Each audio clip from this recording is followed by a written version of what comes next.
50થી વધુ લોકોના ભેગા થવા પર પ્રતિબંધ લાગવામાં આવ્યો છે। સ્ટેચ્યુ ઓફ યુનિટીમાં દુકાન અને મકાનના ડેમોલેશનનો વિરોધ સામાન્ય લોકો કરી રહ્યા છે। ત્યારે જન આંદોલનના કાર્યક્રમ પહેલા જે જાહેરનામું છે તે જાહેર કરવામાં આવ્યું। સમગ્ર કેવડિયા વિસ્તારમાં કડક સુરક્ષા બંદોબસ્ત રાખવામાં આવ્યો છે। તંત્રે 14 મેના રોજ ડિમોલેશનની કામગીરી કરી હતી। જવાબદારીથી વાત કરો। હું કરવાનું છે, અમારે આવેદન આપવાનું છે।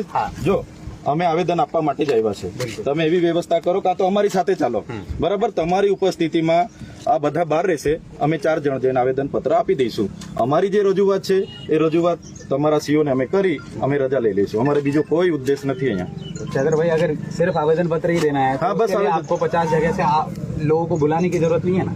हमेशा शो ऑफ स्ट्रेंथ करने की वहाँ जरूरत नहीं है, नंबर दिखा के वहाँ पे आपको प्रेशर क्रिएट करने की तो जरूरत नहीं है। એટલે તમે આજે કેટલા લોકો આવ્યા છો?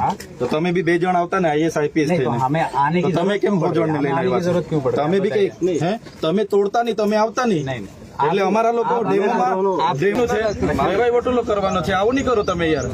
પછી લોકોને એવું લાગે કે આ લોકો હું કામ લડાયા કરે છે। તમે સહકાર આપો, અમે રિસ્પેક્ટ કરીએ છીએ યાર। તમને સહકાર આપીએ, બધા પોલીસ અધિકારીઓનો રિસ્પેક્ટ કરીએ છીએ, વર્દીનો રિસ્પેક્ટ કરીએ છીએ, પણ તમે વારે ઘડી યાર અમારી સામે જ ઉભા રહી જવા તો કેટલું વ્યાજબી છે? અમે તમને સંવિધાન જેવી કોઈ બાબત છે કે નહીં? લોકતંત્ર છે કે સંવિધાનમાં જ્યારે કાયદો વ્યવસ્થા થાય ત્યારે આર્ટિકલ 19 તમે વાંચી લો, એટલે હું 19 વાંચી લેવાનું, તો પછી એમાં રીઝનેબલ રિસ્ટ્રિક્શન લગાવી જ શકાય। એટલે હું રીઝનેબલ રિસ્ટ્રિક્શન એટલે હા, તો તમને મારી વાત સાંભળો, સીધી સિમ્પલ વાત સાંભળો, મારી વાત જો તો નથી ખ્યાલ તમને એના મારી વાત સાંભળો।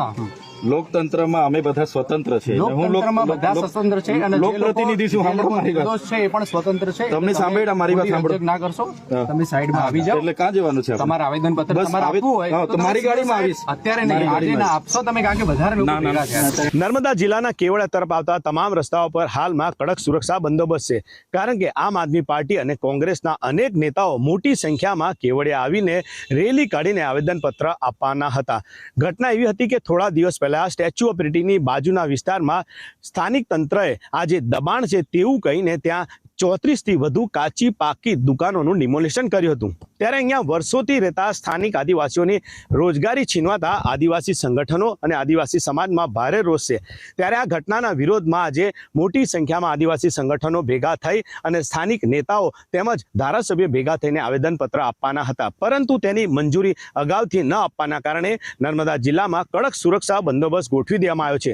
આમ આદમી પાર્ટીના ધારાસભ્ય ચેતર વસાવા ડેડિયાપાડાથી જંગલના રસ્તાએ આ તરફ પગપાળા મોટી સંખ્યામાં લોકો સાથે આવતા તે દરમિયાન પોલીસ સાથે તેઓને રકઝક થઈ હતી। બારફળિયાનો વિસ્તાર છે, ત્યાં આદિવાસીઓ વર્ષોથી રોજગારી મેળવતા હતા, પરંતુ તેઓની રોજગારી છીનવાતા લોકોમાં રોષ છે અને સ્થાનિક લોકોનું અને જે અસરગ્રસ્તોનું કહેવું છે કે તેઓ વર્ષોથી ત્યાં રહેતા હતા। ત્યારે બીજી તરફ તંત્રનું કહેવું છે કે આ દબાણ હતું। ત્યારે જોવાનું રહેશે કે આજના કાર્યક્રમને લઈને તો પોલીસે કડક સુરક્ષા બંદોબસ્ત ગોઠવ્યો છે, પરંતુ આગામી દિવસોમાં આ ઘટનાને લઈને શું થાય છે